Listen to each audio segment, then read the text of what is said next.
Ivana Alawi, noong una siyang dumating sa Pilipinas, may dagang malaki nagliliparan ng mga ipis.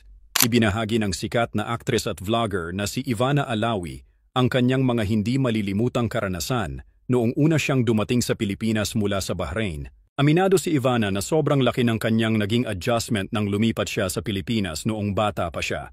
Sobrang iba talaga. Sa Bahrain, maayos ang bahay namin, malinis. Tapos biglang dito sa Pinas, may malaking daga. Nagliliparan pa ang mga ipis. Grabe yung culture shock ko, pahayag niya ng may halong tawa. Pero sa kabila ng mga hamon, sinabi ni Ivana na minahal niya ang simpleng buhay sa Pilipinas. Dito ko natutunan yung tunay na ligaya. Hindi lahat nasusukat sa pera o sa magandang bahay, dagdag niya. Ibinahagi rin ni Ivana ang kanyang buhay nang umalis sila ng kanyang ina sa Bahrain. 6 years old pa lang ako noon pero alam ko na hindi ko kayang tanggapin yung bagong girlfriend ng daddy ko. Sabi ko, walang pwedeng pumalit sa nanay ko, kwento niya. Ikaw, anong masasabi mo? Naalala mo rin ba ang first culture shock mo sa Pinas or sa ibang bansa?